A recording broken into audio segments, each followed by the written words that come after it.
Albert Camus recupera a imagem mitológica de Sísifo, condenado a transportar uma rocha ao topo de um penhasco infinitas vezes. Faz isso para nos apresentar o trabalhador e a vida absurda que ele tem. É essa imagem recorrente que tomamos aqui como ponto de partida para pensar o horror da contemporaneidade. São muitos os caminhos possíveis para dar relevo ao capitalismo como um sistema capaz de gerar o horror. A partir da análise do Capital que fez Karl Marx, podemos estabelecer um traçado das mudanças de um sistema que, ao longo dos anos, encontrou seus próprios meios de desenvolvimento e perpetuação. Diante dele, a vida foi ganhando novos contornos e novas questões foram surgindo sobre a condição do homem. A despeito do esclarecimento e de suas promessas de emancipação do homem diante do capital, a humanidade mergulhou em uma nova barbárie. Para usarmos os termos de Adorno e Horkheimer, é essa barbárie que se desdobra em diferentes horrores, que caem por cima dos homens como a pedra de Sísifo, implacável, rolando para as profundezas do reino dos mortos. Iniciamos esse percurso pela imagem de Sísifo, consciente de sua tarefa infinita. É justamente nessa consciência que reside a tragicidade do mito. Camus apresenta esse fato mostrando um horror que se segue à desalienação. Não haveria tragicidade no condenado que nutre esperanças em obter sucesso no cumprimento de sua tarefa. Pelo contrário, seria a esperança o impulso guardado por Pandora, que o move a suportar as desgraças e infortúnios. Estranha dialética, a esperança mascara a realidade do condenado, mas torna possível sua vida feliz. Mas Sísifo tem consciência de seu destino. O tempo lhe impõe um ciclo de trabalho do qual jamais poderá se livrar. Ainda assim trabalha. O tempo, em verdade, é seu grande castigo.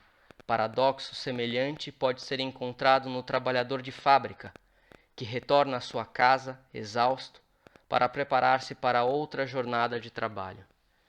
Esgotado pela rotina diária, resta-lhe a esperança, fantasiada nas vitrines, nos programas de televisão, nos exemplos bem-sucedidos, nos livros de autoajuda. Esperança de que seu tempo de sofrimento seja transitório, de que objetivos sejam atingidos, metas cumpridas. A esperança contribui para que as instituições tenham um trabalhador manso, dócil e, sobretudo, um parceiro. Essa parceria desigual não é necessariamente vista como infelicidade. Diante da alienação, frente a todo o processo de exploração, tudo se converte em dignidade, em provação. As ações transformam-se em metas, em períodos probatórios, em um modo de vida que passa a girar em torno do trabalho e que tem por objetivo algo que não se cumpre, embora se imagine a possibilidade de seu cumprimento. É assim que o horror gerado pelo capital vai depender de como o enxergamos. É preciso deixar de lado o ponto de vista individual, a possibilidade do homem que, mesmo consciente do modus operandi do capitalismo e reconhecendo seus riscos e benefícios, ainda assim opta por buscar as benesses da riqueza e da tecnologia. O horror nascido do capital terá de ser enxergado do ponto de vista coletivo. O sistema capitalista tem uma lógica que funciona a partir da contração de forças que estabelecem diferenças, que tornam a vida de uns mais fácil em detrimento da dificuldade da vida de outros. A própria vida se vê ameaçada e, por esse caminho, diante das contradições e conflitos, não há como não reconhecer o horror. O horror de Sísifo está na consciência de ter um trabalho exaustivo do qual jamais se livrará. É semelhante, guardadas as especificidades, ao horror dos que percebem a verdade absoluta como impossível, dos que veem a impotência do saber. Sísifo sabe que deve seguir trabalhando, sabe que é a sua condenação, mas nem por isso deixa de esforçar-se junto à rocha para movimentá-la. Ele mesmo confunde-se com seu trabalho. Ele mesmo torna-se rocha. Essa imagem é a do próprio homem coisificado, reificado. O trabalho se mostra finalmente como o castigo que jamais deixou de ser, como a máquina de causar dor, sofrimento, tortura que faz do homem um ser condenado. A própria vida em si atrela-se a essa condenação. É preciso seguir com a tortura para seguir vivendo. Mais do que isso, é preciso seguir com a tortura para seguir pertencendo. O pertencimento é, ao mesmo tempo, redenção e sofrimento. O trabalho faz o homem pertencer à lógica que tudo move, mas também exaure suas forças, consome seu tempo, aniquila seu prazer, artificializa suas expectativas. O sofrimento é suportado pela promessa de dias melhores, de materialidades melhores. Sísifo, ao mesmo tempo em que sofre seu castigo, resiste a ele. A vida lhe corrói, mas na mesma medida cria-se a resistência à corrosão.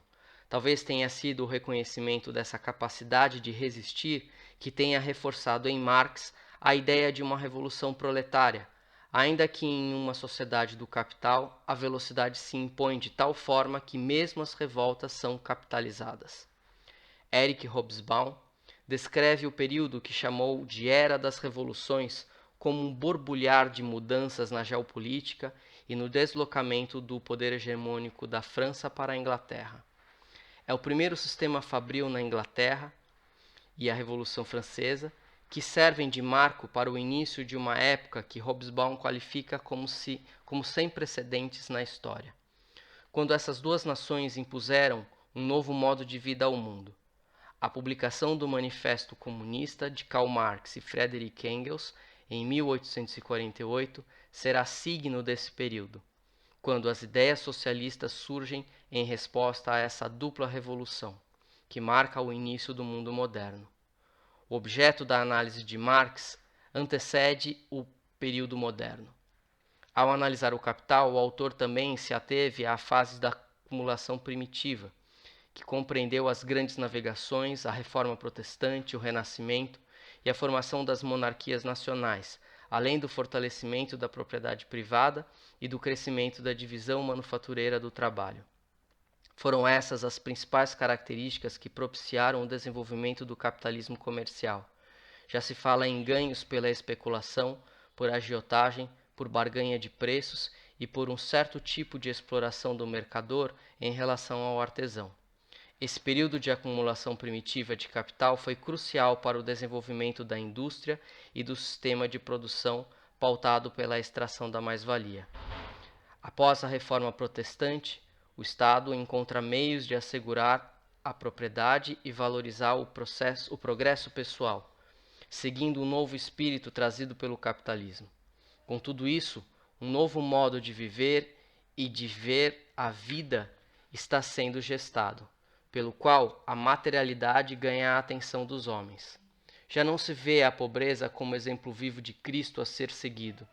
Já não importa se os camelos passam ou não pelo buraco das agulhas, porque os ricos já podem povoar o reino dos céus. O novo modo de ver a economia abre espaço para uma racionalidade muito específica. O projeto iluminista, que viria emancipar os homens das trevas do conhecimento, acaba por corroborar a lógica do desenvolvimento do capital. A ciência e o Estado passam a ser cúmplices desse desenvolvimento e, junto com as instituições sociais, passam a construir a ideia de indivíduos produtivos. Eric Hobsbawm, a respeito do liberalismo clássico burguês, elaborado nos séculos XVII e XVIII, vai identificar um pensamento cortante, afinado com os ideais de progresso. Segundo o autor, essa filosofia era rigorosamente racionalista e secular, isto é, convencida da capacidade dos homens, em princípio, para compreender tudo e solucionar todos os problemas pelo uso da razão, e convencida também da tendência obscurantista das instituições. Em poucas palavras, para o liberalismo clássico, o mundo humano estava constituído de átomos individuais com certas paixões e necessidades, cada um procurando acima de tudo aumentar ao máximo suas satisfações e diminuir seus desprazeres, nisto igual a todos os outros e naturalmente não reconhecendo limites ou direitos de interferência em suas pretensões. Desde o início da Idade Moderna, um olhar para o capital está sendo gestado e incorporado às sociedades ocidentais. De fato, o percurso histórico que vai do fim do feudalismo europeu até o surgimento das sociedades industriais significa um período de profundas mudanças que efetivamente criaram raízes. A pergunta que fazemos aqui é a respeito desse processo. Em que medida esse enraizamento implicou um novo tipo de horror para a humanidade? A busca pela verdade por longa data manteve a expectativa de respostas absolutas como um cenário para o desenvolvimento de uma racionalidade específica, cartesiana. Essa racionalidade está em larga medida vinculada ao desenvolvimento do capital. A moralidade cristã também se vincula a esse cenário, na medida em que pauta a educação dada aos indivíduos pelas instituições que o formam. Essa nova sensação de horror trazida pelo capitalismo soma-se a esses dois aspectos, a busca pela verdade absoluta e a moralidade, mas também características materiais muito específicas que precisam ser mapeadas e historicizadas. O entendimento da lógica do sistema capitalista pressupõe considerar a existência de uma acumulação de grandes massas de capital e força de trabalho nas mãos de produtores. Marx fará a demonstração em O Capital de como o capitalismo só foi possível graças a um período anterior em que ocorreu uma acumulação primitiva de capital. Ao tratar disso, o autor mostra que os primeiros homens, ao acumularem riquezas, possibilitaram o surgimento da pobreza dos que possuem somente a si mesmos. O papel dessa acumulação primitiva de capital na economia política, Marx descreve como análogo ao papel do pecado original na teologia. Seria essa a origem da desigualdade, assim como escreve Jean-Jacques Rousseau em seu discurso sobre a origem e os fundamentos da desigualdade entre os homens. Segundo esse autor, a partir do instante em que um homem necessitou do auxílio do outro, desde que percebeu que era útil a um só ter provisões para dois, desapareceu a igualdade, introduziu-se a propriedade, o trabalho tornou-se necessário e as vastas florestas se transformaram em campos risonhos que cumpria regar com o suor dos homens e nos quais logo se viu a escravidão e a miséria germinarem e medrarem com as searas. A partir da concentração da propriedade privada nas mãos de alguns poucos homens, a acumulação primitiva de capital pressupõe um processo de separação entre o produtor e o meio de produção. Os que possuíam os meios de produção puderam dar início ao processo histórico de acumulação de riquezas, enquanto que os trabalhadores, produtores, viram seu trabalho desvinculado dos meios para sua execução. Historicamente, esse processo de desvinculação do homem dos meios de produção correspondeu ao processo de libertação da servidão feudal em que se encontrava a sociedade ocidental. Dito de outra forma, o homem ocidental deixou sua condição de servo feudal para tornar-se um operário capitalista, cuja exploração pressupunha o encobrimento de um processo. A forma violenta com que o senhor feudal expulsou o campesinato de sua base fundiária criou o proletariado, mostrando a ele uma nova forma de vida. Um dos elementos que Henri Lefebvre aponta como originário da cidade comercial foi o fato de que o comércio surgiu para o camponês como uma alternativa de libertação da servidão feudal. No processo de industrialização, os cercamentos foram a evidência de uma mudança de sentido para a terra, que deixou de ser um espaço de subsistência para dar espaço a grandes latifúndios de criação de ovelhas, matéria-prima para a crescente indústria têxtil. Marx descreve esse processo histórico citando a Revolução Gloriosa na Inglaterra, quando extratores de mais-valia fundiários e capitalistas passam a ocupar o poder. Segundo Marx, durante o governo de Guilherme III, essas pessoas inauguraram a nova era praticando o roubo dos domínios do Estado, até então realizado em proporções apenas modestas, em escala colossal. Ali se viu a criação das bases necessárias para que pudesse ocorrer a Revolução Industrial. Além da política de cercamentos, a constituição da mão de obra, a criação da matéria-prima para a indústria têxtil e, do ponto de vista político, o parlamentarismo restringindo o poder do rei. A lei tornava possível e legítima a formação dos latifúndios e o fim da propriedade comunal. Marx descreve esse processo de expropriação dos lavradores da base fundiária como um roubo dos clãs em favor de uma nobreza fundiária. O roubo dos bens da Igreja, a fraudulenta alienação dos domínios do Estado, o furto da propriedade comunal, a transformação usurpadora e executada com terrorismo inescrupuloso da propriedade feudal e clânica em propriedade privada moderna foram outros tantos métodos idílicos da acumulação primitiva. Eles conquistaram o campo para a agricultura capitalista, incorporaram a base fundiária ao capital e criaram para a indústria urbana a oferta necessária de um proletariado livre como os pássaros. A ironia com que o autor se refere ao proletariado sugere a nova condição dos homens. A velocidade com que esse processo de criação do proletariado ocorreu implicou o encontro de grandes massas humanas com cidades despreparadas para elas e uma indústria incipiente, incapaz de comportar a demanda por empregos. O resultado foi o surgimento de toda sorte de esmoleiros, assaltantes e vagabundos, e o consequente surgimento de uma legislação sanguinária contra a vagabundagem que duraria na Europa até o século XVI. Marx descreve com sarcasmo essa legislação que proibia a vagabundagem, açoitando e encarcerando os que não possuíam emprego.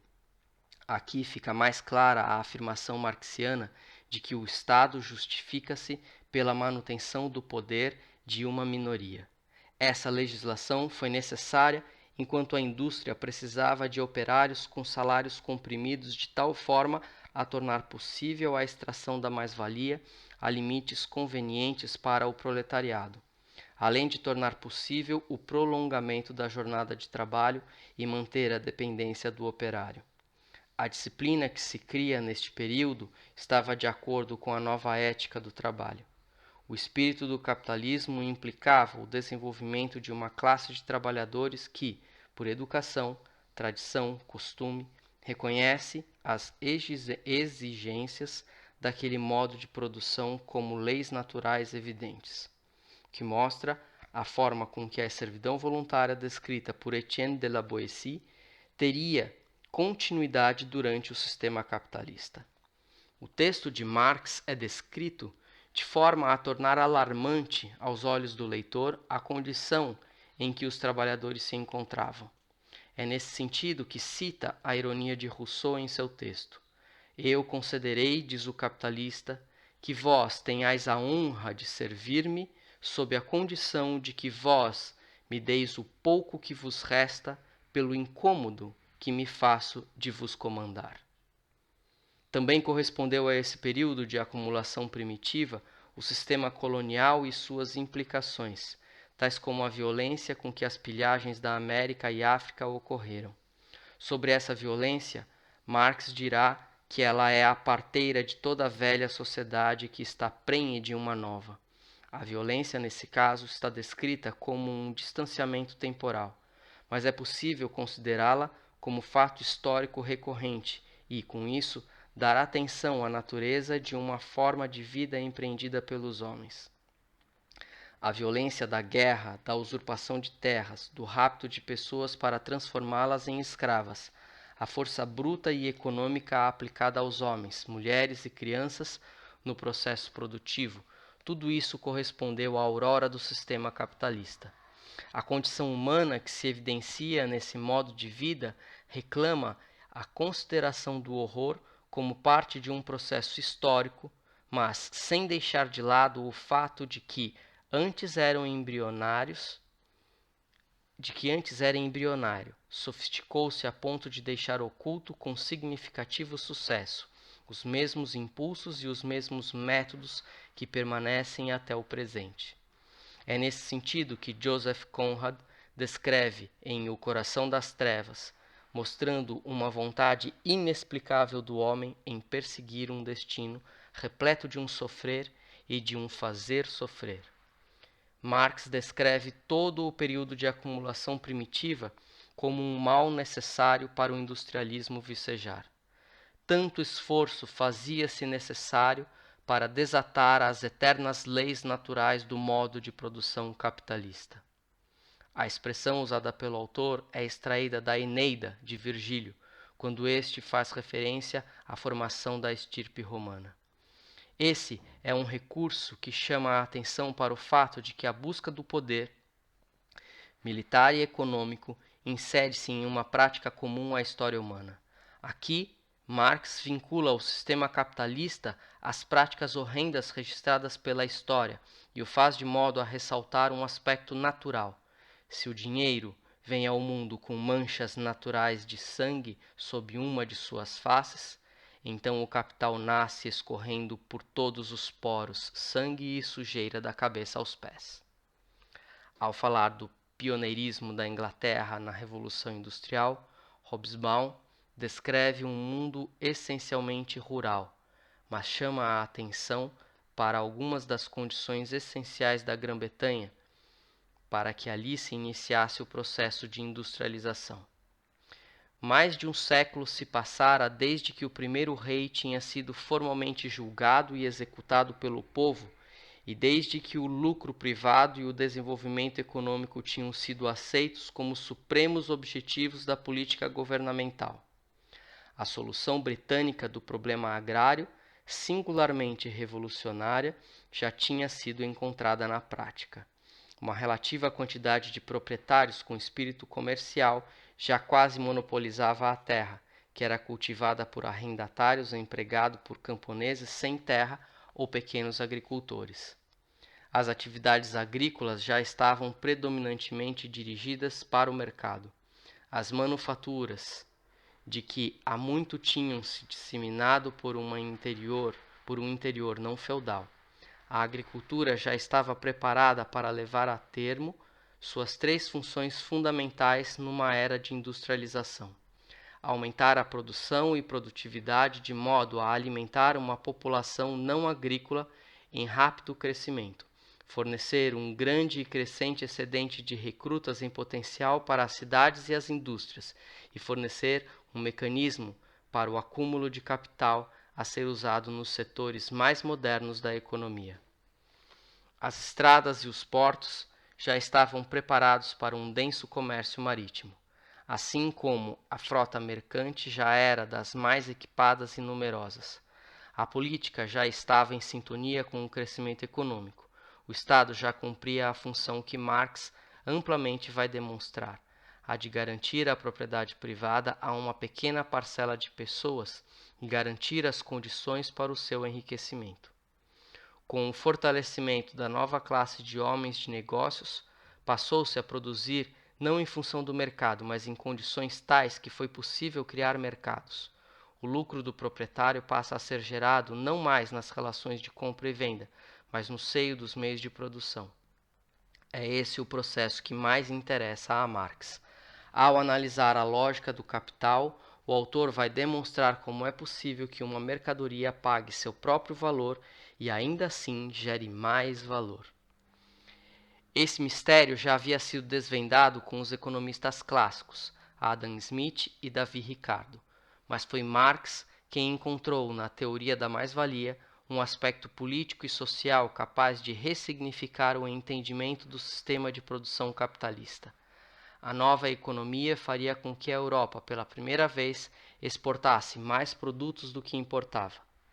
A indústria algodoeira, que já existia, ganhou nova potência com a máquina a vapor de James Watt, gerando-se aumento de ganhos de capital e de produção, o que serviu de incentivo para que a Revolução Industrial fosse difundida para outras áreas.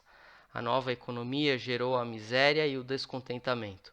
As cidades superpovoadas tornaram-se palco de sérios problemas sociais, e os primeiros levantes não tardaram a ocorrer. De fato, a Revolução Social eclodiu na forma de levantes espontâneos dos trabalhadores da indústria, e das populações pobres das cidades, produzindo as revoluções de 1848 no continente e os amplos movimentos cartistas na Grã-Bretanha.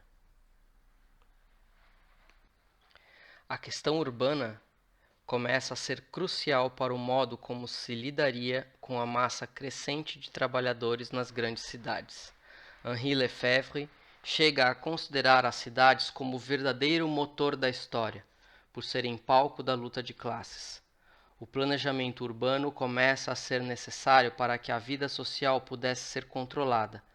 A preocupação com o planejamento das cidades também diz respeito à necessidade de se racionalizar a vida a partir da racionalização dos espaços.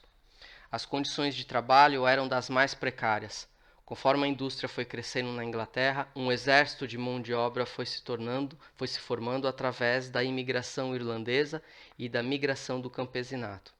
Aqui o Estado passa a garantir a especialização dessa mão de obra a partir de multas, códigos e contratos precários de trabalho, além do amplo emprego de mulheres e crianças que se tornam mais dóceis e menos custosas, e que gerou sérios conflitos no interior da família patriarcal. Diante dessa turbulência é que surge um movimento trabalhista que passa a ameaçar a classe de ricos proprietários. O comunismo rondava efetivamente a Europa como um espectro ameaçador e deveria ser represado a todo custo. Auguste Comte e Karl Marx são pensadores que conviveram com esse período de forte agitação social. Enquanto o primeiro produziu uma sociologia positiva que dava vistas à ordem para o progresso da indústria, o segundo deu novo significado à filosofia, rompendo com o idealismo hegeliano e dando contorno ao conceito de praxis. Michel Louvi mostra como as modificações da Europa no período de 1830 até as revoluções de 1848 foram decisivas para uma reorientação do movimento operário que o jovem Marx acompanhou de perto. Marx pôde aprender o traço comum dessas experiências e de desenvolver em uma teoria coerente a tendência mais ou menos vaga e fragmentária em direção ao comunismo e à autoemancipação, e foi capaz de aprender e exprimir o movimento real do proletariado, porque desde 1843 queria dar ao mundo consciência de sua consciência, explicar-lhe as próprias ações.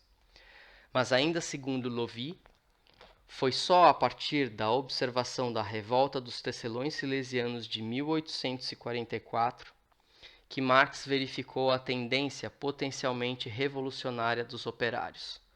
Com base na reflexão crítica do real, foi extraída uma possibilidade na qual se funda um projeto de ação transformadora.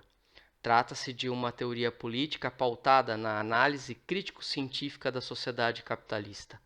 A transformação das condições de vida do homem está na própria vida, e não em abstrações ideais e metafísicas. A partir da revolta dos tecelões silesianos, Marx desencadeou o processo de elaboração teórica que o levou a romper com o hegelianismo e o fez desenvolver a concepção marxista do movimento revolucionário. É justamente a respeito desse período que a artista Kate Kollwitz fará uma série de gravuras, algumas das quais analisaremos mais à frente.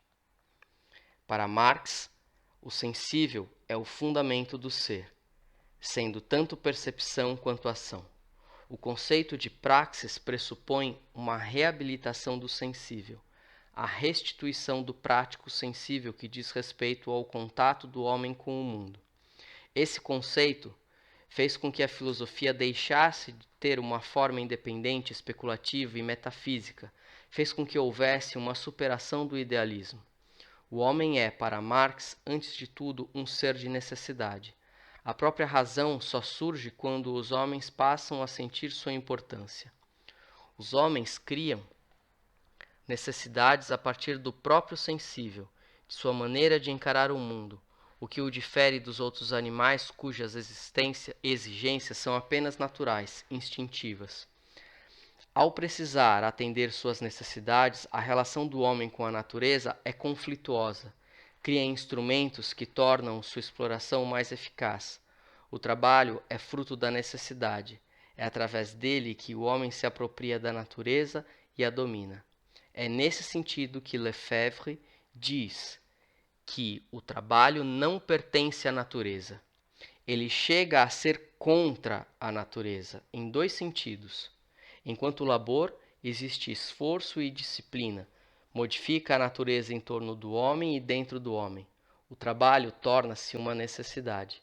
Os sentidos são cultivados e apurados pelo trabalho. As necessidades mudam e são cultivadas, porque o trabalho as modifica, apresentando-lhes novos bens. É assim que o homem emerge da natureza, sem poder se separar dela. Por um instante, não existe cisão ou rompimento, mas o trabalho ocupa o espaço da necessidade, ressaltando certa impotência de realizações. E é nesse sentido que o ser humano substitui aquela unidade com a natureza por uma artificialidade que impõe continuamente novos limites a serem superados. O próprio trabalho carrega em si a contradição de ser uma atividade ao mesmo tempo individual e social, diferenciado e total, parcial e global, quantitativo e qualitativo. Ele estabelece um conflito com o ócio e se impõe à sociedade como algo totalitário, pelo meio pelo qual todo cidadão deve passar para atingir sua finalidade social. A consideração do trabalho como célula máter de seu pensamento vai permitir a Marx explicitar o horror em que os homens se inserem. A forma que emerge desse trabalho, fruto de um movimento dialético, terá o nome de mercadoria. Toda praxe, sendo ato, é também conteúdo e cria formas. A mercadoria é das formas a mais interessante a Marx. É a partir dela que encontrará pistas para o entendimento da lógica do capital. Em O Capital, Marx revela que suas conclusões foram fruto de uma análise crítica e conscienciosa da economia política, mediante a consideração da história e da dialética presentes nos fatos reais. Mas foi nos manuscritos econômicos filosóficos que o autor passou a tratar o conceito de trabalho alienado como fonte central de sua filosofia. Esse conceito decorre da crítica que tece à economia política, quando Marx estabelece a propriedade como ponto de partida para examinar a condição do trabalhador. É a propriedade privada que estabelece distinções de classe caracterizadas por contradições antagônicas irreconciliáveis. O trabalhador será considerado por Marx aquele capaz de recobrar sua consciência e dar início a um processo de emancipação de toda a humanidade, mas ao mesmo tempo será o trabalhador considerado a partir de sua condição concreta. Ao tratar a propriedade privada, Marx vai estender o conceito subjacente a toda a economia política ao trabalhador, que passa à condição de coisa, que pode ser possuída por alguém. É essa condição do homem que Marx identifica como a base para o desenvolvimento do capitalismo industrial e que deve ser vista como a causa de um horror. O trabalhador reificado, ou seja, coisificado, traz consigo uma contradição latente. Quanto mais o trabalhador produz, mais pobre ele se torna. O trabalhador torna-se uma mercadoria, tão mais barata quanto mais mercadorias ele produz. O resultado disso é uma valorização crescente do mundo das coisas e uma desvalorização proporcional do mundo dos homens. Marx identifica o trabalho como uma mercadoria capaz de transformar o homem em coisa vendável, além de gerar mais valor a um outro homem. Pela análise do trabalho será possível desvelar a contradição da desigualdade, mas também será possível evidenciar a miséria dessa condição, de fazer enriquecer a uns na medida do empobrecimento de outros, e de estabelecer um ideário sólido, capaz de fazer crer aos homens que essa condição é natural e inevitável. O processo de alienação desenvolve-se já no ato produtivo, quando o operário, a partir da divisão social do trabalho, não se identifica mais com a mercadoria produzida. Trata-se, para ele, de um objeto alheio. Nesse sentido é que Marx diz que, quanto mais o trabalhador se gasta trabalhando, tão mais poderoso se torna o mundo objetivo alheio que ele cria frente a si. Tão mais pobre se torna ele mesmo, o seu mundo interior, tanto menos coisas lhe pertencem como suas próprias coisas, como suas próprias. O mesmo ocorreria na religião, quando o homem substitui a atenção que teria para si por uma atenção a Deus. A alienação, portanto, seria uma condição a que o homem se submete, tanto em relação à religião quanto ao trabalho, sendo este último caso ainda mais importante e danoso para a realidade humana, dadas as consequências materiais que propiciam. A alienação seria como uma resultante de um desvio de atenção. O trabalho torna-se ele mesmo um objeto ao qual o operário devota sua atenção, esquecendo-se que o trabalho não existe sem o trabalhador. O resultado disso é que o trabalhador confere ao trabalho uma existência exterior e torna-se gradativamente um servo dele. A crítica que Marx faz ao pensamento político-econômico de sua época está justamente na desconsideração dessa alienação e de suas consequências.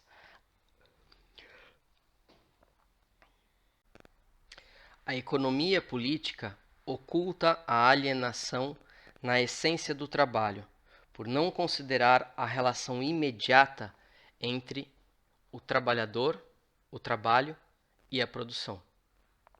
Essa relação será tomada por Marx como a relação essencial do trabalho, e sua ocultação será assim por ele comentada. É claro, o trabalho produz maravilhas para os ricos, mas produz desnudez para o trabalhador.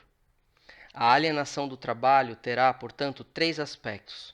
O primeiro diz respeito à relação do trabalhador com os produtos de seu trabalho.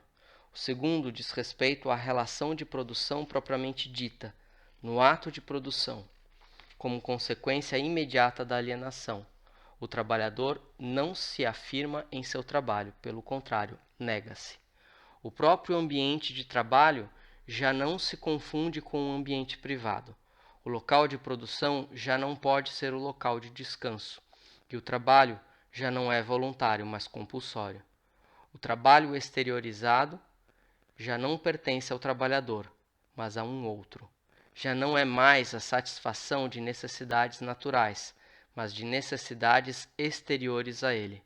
O trabalho, tal como ocorre no capitalismo, é, portanto, castigo, pena em que se deve cumprir ordinariamente e implica a perda de si mesmo. O terceiro aspecto da alienação do trabalho diz respeito à transformação da vida genérica em vida individual. O que distingue uma espécie animal das demais é o certo tipo de atividade vital, seu caráter genérico. Segundo Marx, a atividade consciente livre é o caráter genérico do homem.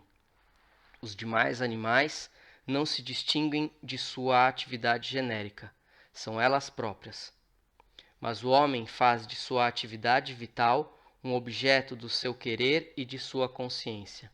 É essa consciência que caracteriza a generalidade do homem. No entanto, o trabalho alienado inverte a relação de maneira tal que, precisamente porque é um ser consciente, o homem faz da sua atividade vital, da sua essência, apenas um meio para a sua existência.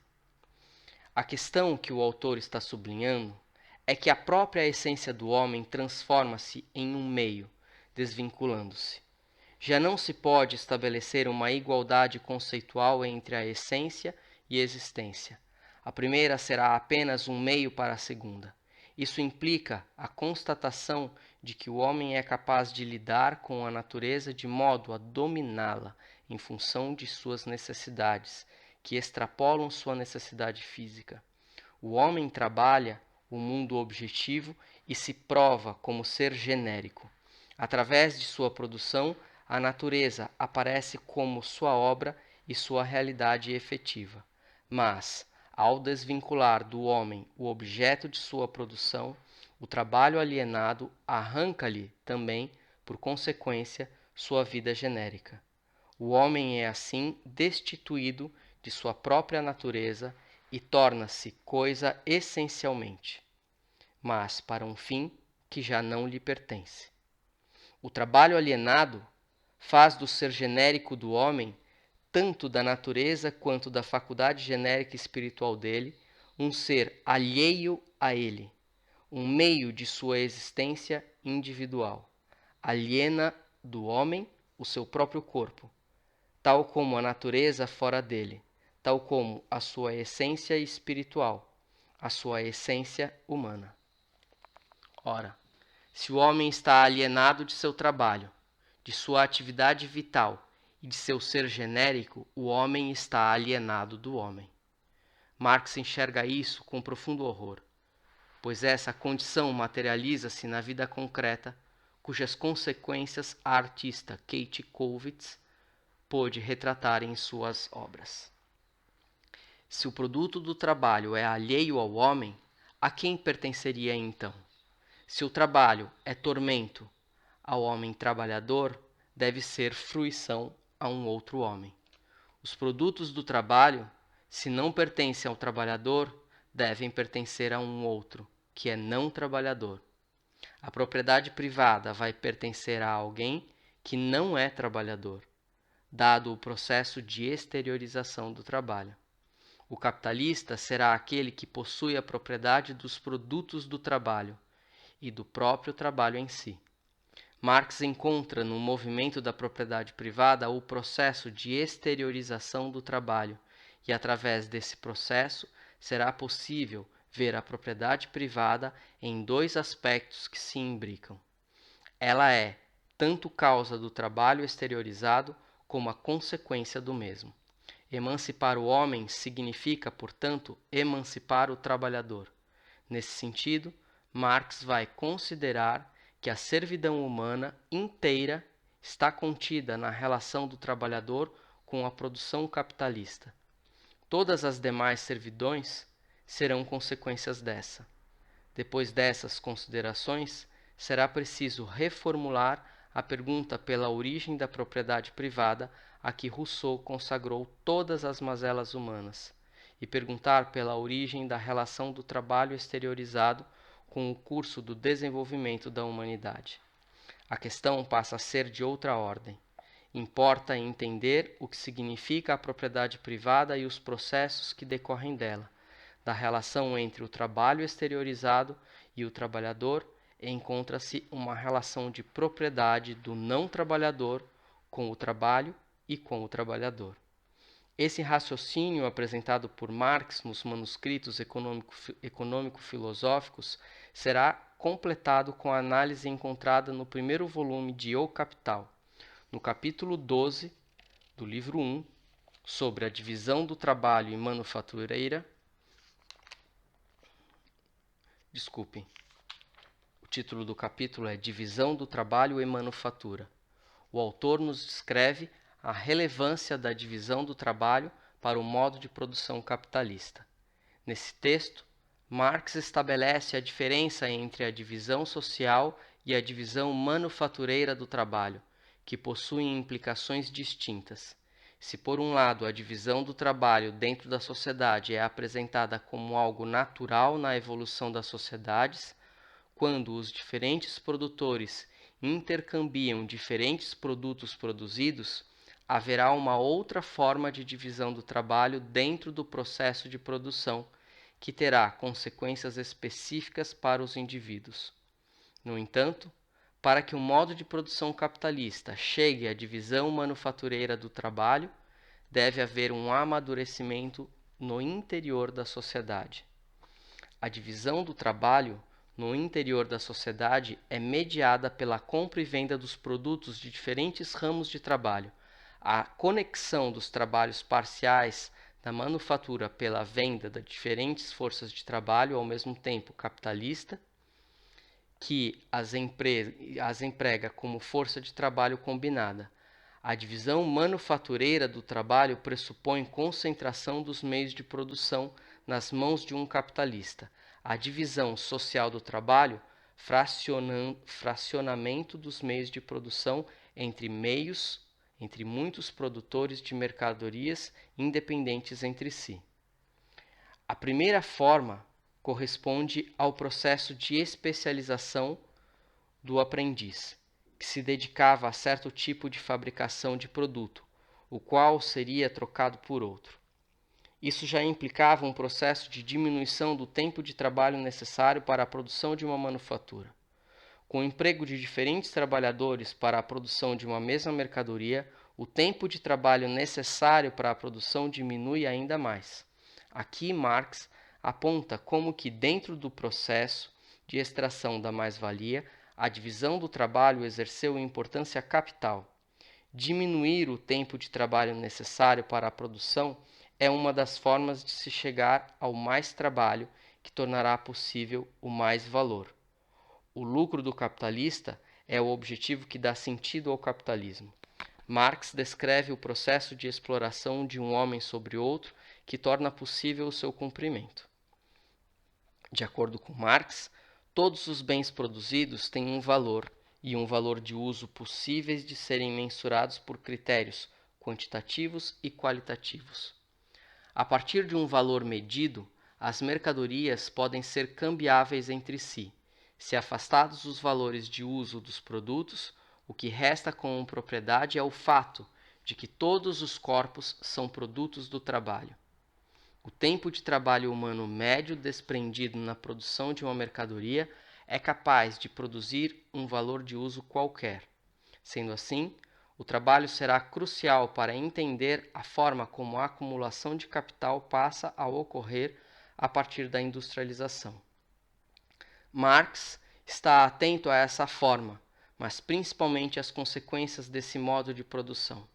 O não trabalhador será aquele consciente desse processo e buscará encontrar formas de diminuir o tempo necessário de trabalho para a produção de uma mercadoria, pois assim, mantendo a mesma jornada de trabalho, poderá ampliar o sobretrabalho e, por consequência, seus lucros. Conforme os meios de produção puderam ser aprimorados, o tempo de trabalho para produzir uma mesma mercadoria diminuiu. As consequências da evolução dos meios de produção implicaram um aumento da oferta de mercadorias e a diminuição dos postos de trabalho e, portanto, do mercado consumidor. Marx vai desenhando esse cenário mostrando as características contraditórias do modo de produção capitalista. Paul Lafargue, na mesma linha de pensamento, aponta para uma contradição desse sistema produtivo numa época em que os meios de produção permitiriam aos empregadores ampliar os postos de trabalho e ainda assim continuar obtendo lucros. A equação de Lafargue impõe um questionamento filosófico que ultrapassa a matemática do lucro e desnuda a situação de miséria dos homens.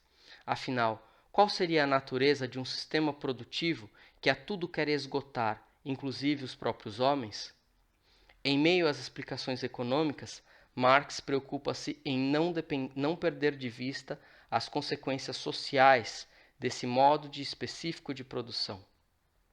Junto à indústria e à linha de produção está também o crescimento desenfreado das cidades e o acirramento das desigualdades e dos problemas sociais. Junto ao lucro do capitalista está a miséria e a tragédia dos trabalhadores. É assim que Marx escreve que a divisão manufatureira do trabalho pressupõe a autoridade incondicional do capitalista sobre seres humanos transformados em simples membros de um mecanismo global que a ele pertence. A divisão social do trabalho confronta produtores independentes de mercadorias que não reconhecem nenhuma outra autoridade senão a da concorrência, a coerção exercida sobre eles pela pressão de seus interesses recíprocos, do mesmo modo que no reino animal o bellum hominum contra omnes, que significa a guerra de todos contra todos, preserva mais ou menos a existência de todas as espécies. Marx modifica o diagnóstico hobbesiano a partir do modo de produção capitalista. Na crítica à filosofia do direito de Hegel, O autor aponta que a guerra de todos contra todos era movida por uma espécie de egoísmo, que no capitalismo seria facilmente identificado como um egoísmo econômico e não natural. Seguindo as consequências desse egoísmo, depois de anos de amadurecimento do modo de produção capitalista, que Viviane Forrester descreverá o horror econômico. Sua análise considera a dificuldade de se manter os mesmos níveis de lucro no atual estágio do capitalismo, o que nos faz caminhar para a submissão de tudo para que a mesma lógica seja mantida. Em primeiro lugar, o lucro, em razão do qual tudo é instituído. Só depois é que as pessoas se arranjam com as migalhas dessas famosas criações de riquezas, sem as quais, dizem, não haveria nada, nem mesmo essas migalhas, que por sinal estão diminuindo. Não se trata, portanto, de distinguir aqui uma natureza humana má, capaz das mais diversas atrocidades, mas de reconhecer que existe uma vontade implícita aos homens partícipes desse modo de vida, modelado pelas regras do capital que o torna possível. O trabalho hoje faz parte de uma ética que conduz os homens a relacioná-lo à sua existência. Um olhar positivo para o trabalho foi necessário para que o desenvolvimento do capitalismo, assim como bem demonstrou Max Weber ao referir-se à ética protestante. Essa ética do trabalho implicou um novo olhar, depositando nele um sentido demasiado. Viviane Forrester trata dessa demasia com ironia. Se o Padre Eterno lançasse hoje a maldição, ganharás o pão com o suor do teu rosto, isso seria entendido como uma recompensa, como uma bênção. Parece que se esqueceu para sempre que até há bem pouco o trabalho era muitas vezes considerado opressor, coercitivo, infernal geralmente. A autora refere-se ao fato de que o sistema capitalista chegou à contradição de ter podido suscitar na ética dos homens a necessidade do trabalho para depois não mais oferecê-lo, ao referir-se ao desemprego, a ponto de privar os homens de sua exploração de uma maneira ainda mais perniciosa. Ao descrever a divisão do trabalho, Marx está atento antes ao capital que ao capitalismo. Foi preciso descrever como que as sociedades se desenvolveram a partir de um tipo de divisão em que o trabalho é assegurado em sua forma de existência a diferentes produtores em um mercado cuja concorrência é regulada pelo Estado. É, no entanto, resguardada a característica de que, até o início da divisão manufatureira do trabalho, o comerciante compra apenas manufaturas, mas não o trabalho como mercadoria. O comerciante era, até então, um distribuidor de produtos artesanais. As corporações de ofício garantiam a manutenção dessa ordem produtiva, na qual o trabalhador e os meios de produção permaneciam unidos. A divisão manufatureira do trabalho surge apenas com um modo de produção capitalista e carrega consigo todas as consequências sociais descritas aqui. Desde a separação dos homens em classes distintas de trabalhadores e não trabalhadores, até a transformação do homem em coisa passível de ser comercializada.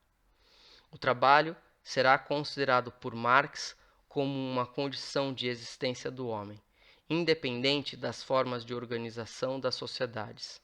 É o trabalho o elemento capaz de mediar o homem e a natureza, tornando possível a vida humana. As mercadorias serão um produto da ligação de dois elementos, a matéria fornecida pela natureza e o trabalho humano. Segundo Henri Lefebvre, a mercadoria é, enquanto coisa, uso, e enquanto valor, troca, produto humano. Ela só vale pelo trabalho que contém tempo de trabalho social médio, afirma Marx. Porém, por sua vez, resulta que o trabalho só vale enquanto produtor de mercadorias e mercadoria ele mesmo, como tempo e força de trabalho. O valor de cada mercadoria, que corresponde ao trabalho social médio desprendido para sua produção, não será explícito. Terá em si um aspecto obscuro pela forma dinheiro, equivalente a todas as mercadorias, que ressalta o valor de uso e relega o trabalho a uma condição indistinta. O valor de uma mercadoria é comumente expressado pelo valor de uso de outra. Isso implica notar que essa expressão de valor indica uma relação social oculta. Assim, o corpo de mercadoria, que serve de equivalente, figura sempre como corporificação do trabalho abstrato e é sempre o produto de determinado trabalho concreto. Todas as mercadorias terão em si mesmas o trabalho humano como elemento capaz de colocá-las em relação e atribuir-lhes valor. Marx descreve as formas de valor como um processo histórico de desenvolvimento que permitiu a existência do dinheiro como equivalente geral, capaz de quantificar as mercadorias. O papel social do dinheiro, portanto, será o de tornar possível a permuta de bens entre os homens. No entanto, uma das mercadorias que será permutada por dinheiro será o próprio trabalho, o que implicou um violento processo de reificação ou coisificação. A divisão manufatureira do trabalho faz confundir humano e coisa, distancia o homem de si mesmo e o faz perder-se de si mesmo. A essa solidão extrema associamos um horror existencial. A alienação, paradoxalmente, surge como o elemento capaz de desviar a atenção do homem para que não tome consciência dessa condição. Ela é, portanto, ao mesmo tempo causadora dessa condição, porque é fruto de todo um processo de exteriorização do trabalho, mas é ela também quem torna possível a vida dentro desse sistema. Isso do ponto de vista do trabalhador. A visão do intelectual sobre o trabalhador não admite esse desvio de atenção. É o inconformismo dessa situação que faz Marx escrever seus textos e manifestos. É o mesmo inconformismo e a mesma percepção que farão surgir a figura do intelectual orgânico e a discussão travada pelos frankfurtianos e muitos outros autores pós-marxistas que apostaram na necessidade de se encarar a condição humana de frente, sem perdê-la de vista. Isto, é claro, implica um profundo sentimento de desolação e impotência, sentido por aqueles que estão atentos ao modus operandi do capitalismo. Mas esse sentimento não deveria ser suficiente para o conformismo. Pelo contrário, o niilismo, oriundo dessa percepção de ver o homem atado e encapuzado, poderia ser exacerbado para que ocorresse um amadurecimento das forças capazes de emancipar a vida humana. Nesse sentido, as gravuras de Kate Kollwitz são, ao mesmo tempo, uma percepção da realidade e uma denúncia social capaz de ampliar a reflexão sobre a condição do operariado. É o materialismo histórico que será afirmado quando Marx e Engels vão considerar a própria vida humana como pressuposto para o primeiro ato histórico. A partir daí, os homens produziriam os meios para satisfazer suas necessidades. Em seguida, novas necessidades seriam criadas. A história dos homens deveria então ser vista em conexão com a indústria humana e com os movimentos de cooperação e de trocas estabelecidos pelos homens. Marx e Engels chamam a atenção para uma referência materialista ao descrever o início da humanidade. É claro, isso é seguido de uma crítica contundente a toda forma de explicação ideológica pautada em religiões e utopias para o modo de vida social humano. A forma como os homens produzirão sua história implicará também a produção de sua consciência, que Marx e Engels associarão à linguagem. É o espírito exteriorizado que chamarão consciência. A linguagem é tão antiga quanto a consciência. A linguagem é a consciência real, prática, que existe também para mim mesmo. E a linguagem nasce como consciência da carência, da necessidade de intercâmbio com outros homens. Assim, os autores podem descrever a relação dos homens entre si e também com a natureza, delineando suas limitações. A relação do homem com a natureza e a sua necessidade de sobrevivência implica um impulso à socialização. A consciência de que é preciso estabelecer relações com outros indivíduos é o começo da consciência de que o homem vive em sociedade e já indica uma crescente dificuldade de sociabilidade. Os autores descrevem esse princípio de modo a já apontar uma distinção do homem em relação a outros animais.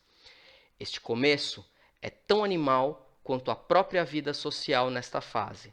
Trata-se de simples consciência gregária, e o homem se distingue do carneiro unicamente pelo fato de que nele sua consciência toma o lugar do instinto, ou de que seu instinto é consciente. A consciência da socialização desenvolve-se gradativamente na medida em que os homens criam necessidades. É assim que Marx e Engels descrevem a formação da consciência como algo intrínseco às relações de produção. Ela cresce e se desenvolve na medida em que as relações de produção amadurecem e, também, na medida em que as populações aumentam. Não é à toa que Lefebvre vai dar importância capital para as cidades, não apenas por ser o lugar em que se desenrolam as lutas de classe, mas por ser o espaço em que as relações sociais ganham fôlego para amadurecerem. O mesmo ocorre com Kate Kollwitz, que expressará em sua obra os problemas de adaptação do homem ao crescente cenário urbano. O aumento da população e seu agrupamento implicam a necessidade de maior produção material, o que resulta da divisão do trabalho. Esse aspecto é descrito por Marx em outros momentos como um importante fator de entendimento das relações de produção, mas em A Ideologia Alemã existe a notável distinção entre o trabalho material e o trabalho espiritual.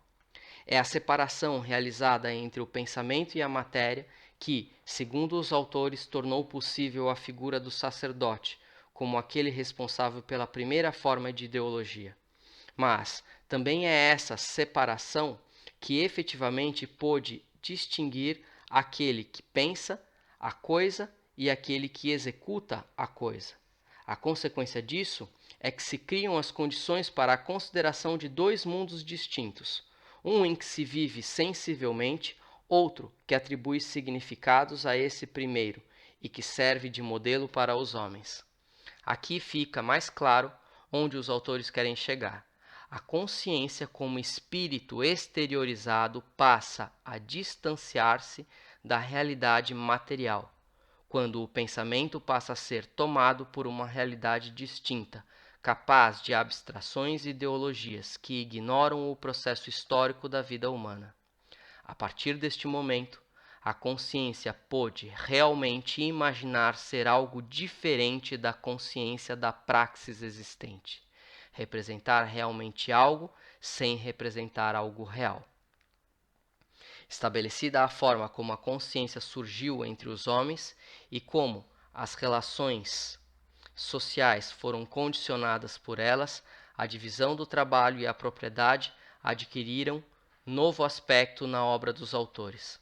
A propriedade passou a ser considerada como o poder de dispor da força de trabalho de outros, que alude ao fato de que a propriedade não é algo que se aplica apenas a coisas, mas também a homens coisificados. A divisão do trabalho já está presente no próprio cerne da família, depois, também, entre as famílias. A diferença material entre os homens desde então será evidente e surgirá uma dependência recíproca entre eles, da qual a própria divisão do trabalho será a expressão. A mercadoria, produto dessa divisão do trabalho, possui uma característica importante que a distingue das outras formas criadas pela praxis. Não se separa de seu conteúdo, o trabalho, e tem a propriedade de encobrir sua própria essência por seu caráter fetichista. Esse caráter fetichista da mercadoria ocupa um lugar especial na teoria de Marx. O fetiche vincula a mercadoria aos homens e garante um modo inusitado de lidar com o consumo. Os autores da Escola de Frankfurt terão um cuidado especial com esse assunto, demonstrando que toda uma indústria foi edificada em função da manutenção do consumo, o que explica, em larga medida, o fortalecimento do capitalismo e a resistência às crises cíclicas por que passa. Diante da realidade social, Marx entende que uma mudança não poderia ser aguardada de braços cruzados. O esclarecimento das massas não poderia ser esperado de forma passiva, assim como a salvação dos homens não poderia vir de um Salvador, mas de um princípio. O esclarecimento do povo também não poderia ocorrer diante de um regime de desigualdade. Marx já identifica as forças sociais que trabalham para manter o regime que se solidifica. O socialismo utópico é visto por Engels e por Marx como uma seita de origem burguesa e passam a construir um movimento que tenha uma expressão verdadeiramente operária. A revolta dos tecelões teria sido um exemplo de movimento que expressou verdadeiramente uma consciência de classe operária, diferente do movimento cartista. Já nos manuscritos econômicos filosóficos de 1844, Marx defenderia a revolução proletária como uma apropriação real da essência humana pelo homem e para o homem. A verdadeira solução do antagonismo entre o homem e a natureza, entre o homem e o homem. Com isso, Marx caminhava para o conceito de praxis revolucionária, sem o qual não se pode compreender sua teoria. As mazelas humanas podem ser encaradas como fruto de um processo de alienação e afastamento do homem de sua consciência. O fato de que essa situação não tenha se modificado nos obriga a pensar que o horror encontrou campo fértil no capitalismo e que devemos buscar compreendê-lo em suas características. Mas é preciso identificar o que há de romantismo nessa questão. Michel Louvi e Robert Saire tratam da passagem de um romantismo marxiano para um realismo científico. Existe uma tendência nostálgica de acreditar numa época passada melhor que a presente, um desejo de resgatar o passado como uma forma de solução dos problemas. O romantismo apresenta uma crítica da modernidade e do capitalismo, por conta da crise que se instaura com os novos valores e o novo modo de vida social. Nesse sentido, a racionalização de todas as facetas da vida humana, o desencantamento do mundo e a dominação burocrática seriam características indesejáveis para a visão romântica. Assim, também a propriedade privada dos meios de produção e a intensificação da divisão social do trabalho redundariam numa reificação do homem. As relações humanas seriam transformadas e equiparadas a relações entre coisas. A nostalgia de um paraíso perdido é acompanhada quase sempre por uma busca do que foi perdido. Já tem sido observado com grande frequência no âmago do romantismo um princípio ativo sob diversas formas: inquietação, estado de devir perpétuo, interrogação, procura, luta. Em geral, portanto, um terceiro momento é constituído por uma resposta ativa, uma tentativa de reencontrar ou recriar o estado ideal passado. Mas, afinal, que paraíso perdido seria esse? Quais seriam suas características? As comunidades simples estudadas pelos antropólogos já apontavam para uma sociedade sem a divisão do trabalho, sem a propriedade privada. Engels já expressava isso ao tomar os estudos de Lewis Morgan como para tecer sua análise da família monogâmica. As comunidades simples pré-capitalistas trariam em si qualidades sociais perdidas pelas civilizações modernas e que deveriam ser recuperadas em uma futura sociedade comunista. Mas na filosofia da praxis de Marx não haveria mais lugar para nostalgias. O capitalismo não poderia ser ignorado. A volta ao passado é uma utopia inútil e deve dar lugar a uma superação da sociedade capitalista, mas sem abolir suas conquistas. Marx, então, fará a análise das calamidades produzidas por esse modo de produção, indicando quais os aspectos que devem ser extirpados em uma sociedade futura. Nessa análise, tomará por mote a recusa de um modo linear e ingênuo que considera a burguesia como uma classe superior às formas sociais anteriores. Além disso, insistirá no caráter contraditório do progresso trazido pelo capitalismo e fará um julgamento crítico sobre a civilização industrial como tendo sido um recuo do ponto de vista humano em relação às comunidades do passado. Dessa análise é interessante notar como o progresso é visto como algoz e redentor ao mesmo tempo. É a força motriz do capitalismo e de seu modo de produção avassalador, mas também é o que torna possível uma vida mais confortável, o prolongamento do tempo de vida, o desvendamento de mistérios. Essa visão vai caminhar para uma crítica centrada na propriedade privada, o que faria predominar o aspecto negativo do progresso por centrar as benesses nas mãos de um pequeno grupo de pessoas. É a desigualdade que incomoda a Marx e que incomodava igualmente a Rousseau, que será motivo de reflexão para o entendimento de um tipo de horror sem antecedentes na história que se instaura entre os homens. Ao mesmo tempo, o modo como Kate Kollwitz retrata as agruras sofridas pelas pessoas nesse período também revela a desigualdade econômica trazida pelo modo de produção industrial. O entendimento do sentido da propriedade privada e do trabalho será ponto de partida para a compreensão dos horrores sofridos pela sociedade capitalista. Robert Saire e Michel Lovy também farão referência ao mito de Sísifo para abordar a vida operária, lembrando um momento em que Marx refere-se ao livro de Engels, A Condição da Classe Operária Inglesa. Com a máquina capitalista, o trabalho torna-se uma tortura, porque fica reduzido à fastidiosa uniformidade de um labor sem fim, sempre o mesmo, que se assemelha ao suplício de Sísifo, assim como o pedregulho, o peso do trabalho volta a cair sempre sem piedade em cima do trabalhador esgotado.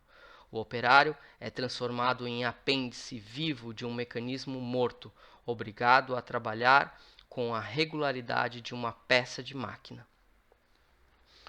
O trabalho se mostra como algo que não acaba nunca e por isso não pode ser precisado e dominado. Ainda que a divisão social do trabalho seja capaz de diminuir o tempo de trabalho necessário para a produção de uma mercadoria, isso não acarreta a multiplicação do tempo de vida do operário, do seu tempo de ócio, de lazer. Pelo contrário, implica o contínuo multiplicar de um trabalho que não termina jamais.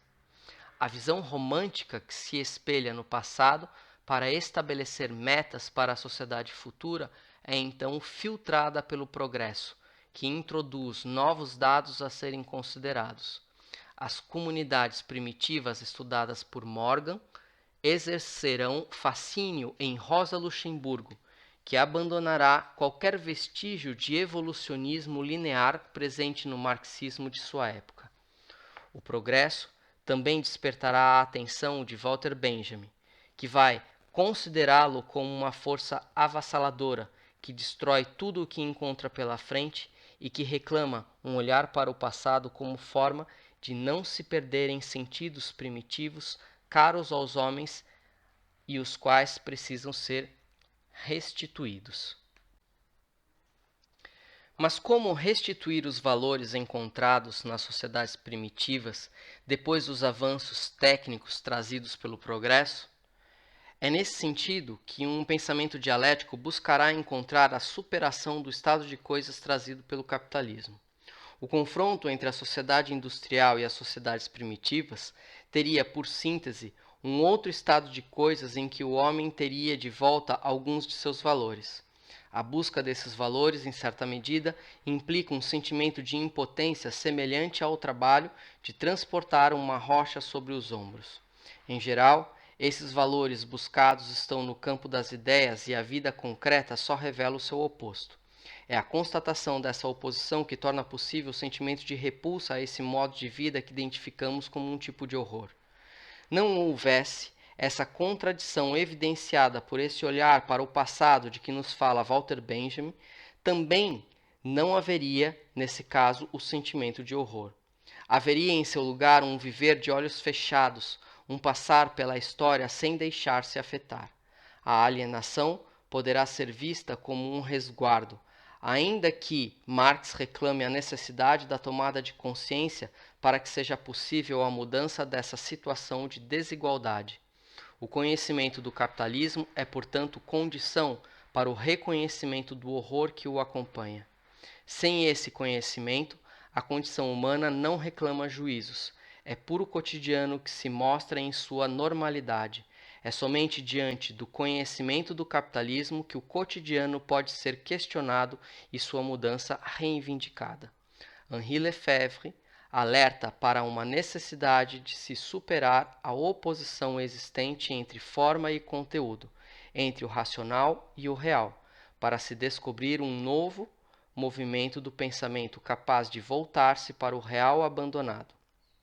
O pensamento dialético deveria ser capaz de estabelecer o real usando-se da razão, tornando possível o entendimento do conteúdo da vida. Trata-se de um pensamento que pode misturar-se à vida sem se perder, que não hesita em pesquisar no conteúdo rico, informe, múltiplo da vida humana. A contribuição hegeliana para um pensamento dialético exercerá sobre Marx um fascínio, num primeiro momento, e posteriormente uma discordância. Haveria uma finitude nas instituições em Hegel que incomodava a Marx. O Estado não poderia ser a forma acabada, definitiva de organização social.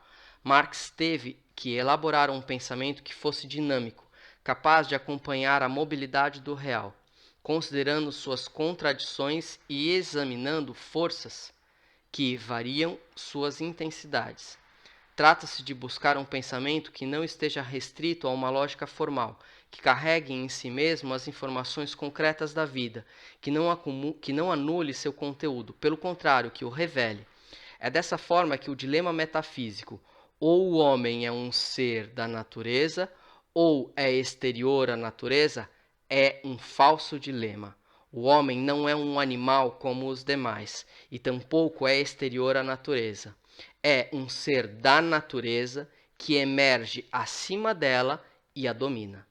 A realidade do homem está justamente nessa contradição.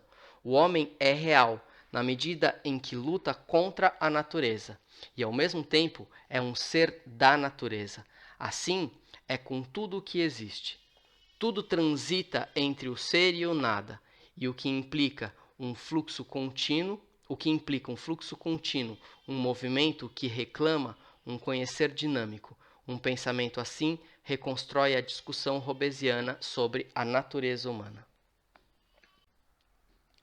Ao escrever a 11ª tese sobre Feuerbach, Marx aponta não só a necessidade de se transformar o mundo, mas também a importância de se continuar pensando, agora não de modo metafísico, mas com raízes fincadas na própria condição material da existência. Feuerbach foi o primeiro a fazer a inversão do que chamou de filosofia especulativa de Hegel. O caminho que ia do abstrato ao concreto, do ideal ao real, passa a ser percorrido às avessas. Em A Essência do Cristianismo, Feuerbach diz que foi o homem quem fez a religião, e não a religião quem fez o homem. O homem deixa de ser um ente abstrato, escondido fora do mundo e passa a ser entendido nas relações sociais. A religião será produzida pela própria sociedade como consciência invertida do mundo. Essa inversão redundará em Marx na discordância patente em relação à concepção de Estado estabelecida por Hegel. Marx dirá que não é o Estado que funda o povo, ele dá sentido, mas o contrário. O povo fornecia as bases para a constituição do Estado. Justamente por não partir de sujeitos reais, a concepção de Estado em Hegel será descaracterizada por Marx. Em um primeiro momento, o Estado será concebido por Marx como uma instituição burocrática, cuja função de desvelar o interesse geral da nação é ilusória. O Estado, ao separar-se da sociedade, a oprime e aliena. Assim, o caminho de libertação do homem da alienação de sua própria essência implicaria acabar com o Estado que não correspondia aos interesses da razão. Mas depois Marx encontrará para o Estado uma definição um pouco melhor. É a partir dos textos escritos para a Gazeta Renana que o autor vai defender os interesses dos operários e identificar no Estado um verdadeiro representante de uma minoria dominante. Partindo da diferença material existente entre os homens, é possível considerar a contradição entre os interesses particulares e o interesse coletivo. E diante do discurso do interesse coletivo é que o Estado torna-se possível. O Estado será, portanto, um instrumento de dominação de uma classe sobre a outra, tornando concreta a perenidade da diferença. Em Marx, o Estado apresenta-se como uma força vertical que aparece aos indivíduos como algo natural, que é fruto de uma distinção histórica entre o trabalho material e o trabalho espiritual, e o desenrolar de suas consequências. O poder social, isto é, a força produtiva multiplicada que nasce da cooperação de vários indivíduos exigida pela divisão do trabalho, aparece a esses indivíduos porque sua cooperação não é voluntária, mas natural, não como seu próprio poder unificado, mas como uma força estranha situada fora deles, cuja origem e cujo destino ignoram, que não podem mais dominar e que, pelo contrário, percorre agora uma série particular de fases e de estágios de desenvolvimento independente do querer e do agir dos homens, e que, na verdade, dirige este querer e este agir. Se retomados os argumentos usados por La Boétie para tratar a servidão voluntária, poderão ser aplicados aos operários e ao trabalho e ao mundo do trabalho. A ideia de uma servidão voluntária implica o hábito de um desconhecer. Os homens consideram a servidão como natural, e a única forma de livrar-se dela é a partir de uma tomada de consciência. A ação do ativista, do intelectual e do artista pode contribuir para ampliar a percepção dos homens sobre sua própria condição, a fim de que o estado servil possa ser alterado. É nesse sentido que Kate Kollwitz volta-se para os hábitos do operariado. Suas gravuras evidenciam um estado de opressão implícito em uma servidão cotidiana. Mas o Estado surge como uma instituição capaz de manter os indivíduos como servos, seguindo os hábitos que mantêm a ordem. Marx vai mostrar como o Estado é, na verdade, uma instituição que garante a dominação de uma minoria sobre a maioria dos homens. Perguntar a origem dessa distinção é procurar entender as consequências de uma vida de desigualdades, na esperança de modificá-la e de não aceitá-la.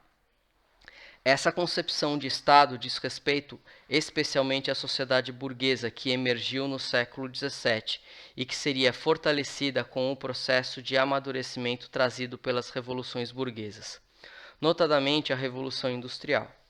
A partir de então, os indivíduos foram afastados das suas escolhas sobre sua própria vida e encontrando no Estado um intermediário capaz de zelo e capaz de responsabilizar-se pelos que não têm sorte, os pobres e miseráveis. No entanto, no momento em que Marx inverte a filosofia hegeliana ao dizer que é a sociedade civil que antecede o Estado e não o contrário, mostra como a instituição que legitima uma vida de penúria para a maioria da população pode ser desfeita por si mesma, porque foi a partir dela que se erigiu. Mas é preciso lembrar que o autor deixa claro que a superação do Estado não pode vir de um ato isolado, é preciso que seja universal. Segundo o autor, a massa da humanidade deverá passar por um intercâmbio universal e deverá ser destituída de toda a propriedade até que sua situação se torne insuportável. Existe aqui uma consciência de que a mudança da condição dos homens só pode ocorrer se antes os homens sofrerem o acirramento da contradição entre as forças produtivas e a sua concentração nas mãos de uns poucos não trabalhadores. Esse processo é demasiado penoso e pressupõe, a partir do contato com a penúria, o agravamento do horror. Aqui, os autores estão atentos à realidade desenrolada pela evolução histórica do capital. A partir do olhar atento para o modo como a propriedade privada se desenvolveu, é possível encontrar pistas para o seu futuro. O espaço histórico contido entre as sociedades industriais e o momento da Revolução Proletária implica um estado de sofrimento em diversos sentidos para os trabalhadores. Ao descrever o povo alemão como aquele que se encontra em um estado privilegiado da história, com resquícios feudais, quando o proletariado ainda está em formação, em contraste com a elevada capacidade filosófica desse mesmo povo, Marx e Engels mostram a possibilidade de se saltar esse período de sofrimento na expectativa de que, pela iniciativa do pensamento, seja possível a emancipação dos homens. É isso que está esboçado na crítica da filosofia do direito de Hegel, quando Marx faz referência à reforma protestante que modificou todo um estado de coisas a partir do pensamento de um monge. Também aqui é no pensamento que se está apostando. Há um misto de reconhecimento da potência do pensamento para a ação, mas também há desânimo e pessimismo, por se entender que as condições materiais são tão difíceis de serem alteradas.